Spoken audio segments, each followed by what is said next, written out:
Fuzzy and furry describes the texture of our last project today. I'm so excited about these fuzzy dogs. Yay, me too. They're super cute. Are you ready to make them? Yes. Okay, so what you need to get started are these jumbo chenille stems. And then a little bit later, we're gonna use some parachute cording, as well as some clips, maybe some rings, some thick craft glue, and also we want our dogs to come to life with some eyes. So to get started, we're going to pick out 5 chenille stems. You'll need 2 in one color and 3 in another. And this is super easy. You're just gonna fold these chenille stems in half. So we're making the dog's head here. And then you're gonna take another one and you're gonna just coil it around with your fingers, side to side, to make a spiral. And then when you push it through the center, that kind of pops up the dog's snout. And then we're going to just fold over our first chenille stem to make some cute ears. Okay, now for the body, we're gonna fold a second chenille stem in half. And then let's make some legs. And you're just gonna wrap them around like this. Give yourself a little bit more room at the front. Actually, we'll make that the back tail. And then wrap again to make some front legs. And you can bend and pose these however you want. I think that's the fun part. Yeah. One of the fun parts. And this dog's tail needs to be curly.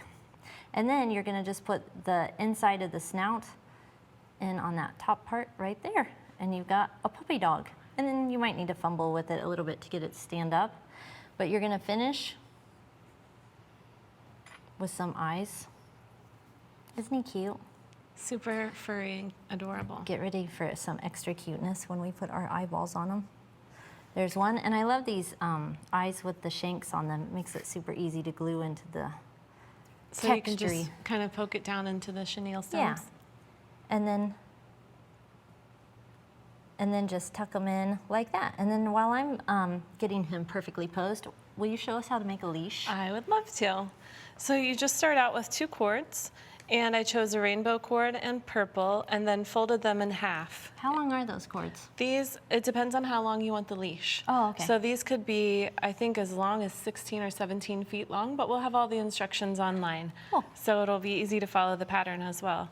What you do is fold them in half and pass them through the ring, which is attached to a plastic clip, because that way it's easy to take your dog for a walk. That's right. So for the knotting, we'll have the pattern online, but this is an easy way to think about it. You have 4 cords.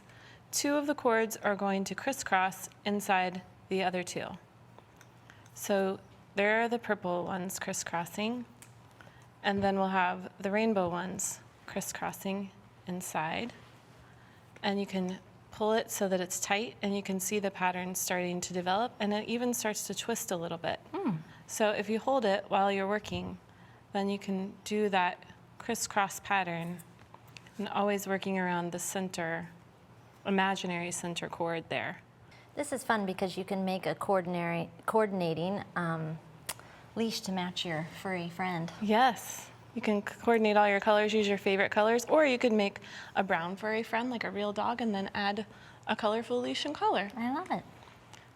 And then what about when you add a collar? Let's talk a little bit about that too. Well, and before I forget, like you could do all kinds of different animals, right? Kitty cats or Giraffe monkeys. would I be want to easy. make a monkey. Just make these a longer curly neck. tails. You could just add, you know, hang up from the ceiling. Right.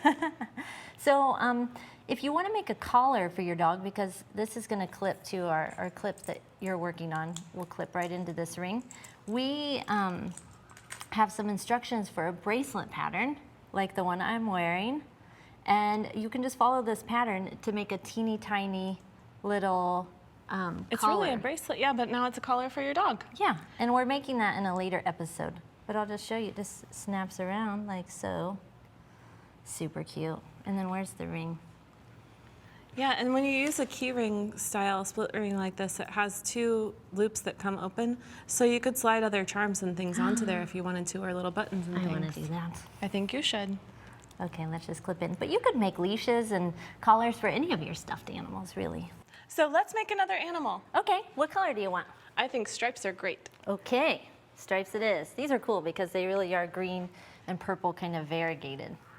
We'll put these guys over there. Sounds good. Okay, this time let's make a monkey. I wanted to make a monkey. So we still are gonna start with our 5 chenille stems, and then we're going to make some really round ears this time. So I'm gonna make my folded chenille stem in half, and then we are going to do a snout, make my spiral piece. And then this piece goes around. Actually, I'm gonna make my entire monkey purple with a crazy green Good idea. and purple's tail. And then this piece goes folded in half.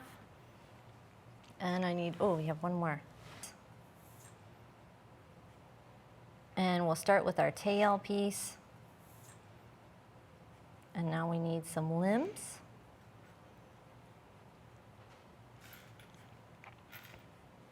Okay, now set this guy on top, wrap him around. You know what would be really cute is to add some pom-pom noses too. That would be really cute. I love pom-poms. Add some fun color and more texture too. Right. And I'm gonna roll these paws up a little bit. Do monkeys have paws? They have paws, I right? think they do. Digits. And then roll this one around for some more legs. It's starting to come together. I'll say. And then we ended up not needing this one because we have our long tail, and to make him super duper monkey-ish, we need a long tail so he has somewhere to dangle from. He's gonna be really cute. He's adorable. He is, and you can just hang him anywhere. I Let's take love a look all at some these. of the other colors that you use too, because these are really sweet, and I love the stripes on the orange and yellow especially. Yeah, super furry, and goes perfect with our texture theme today.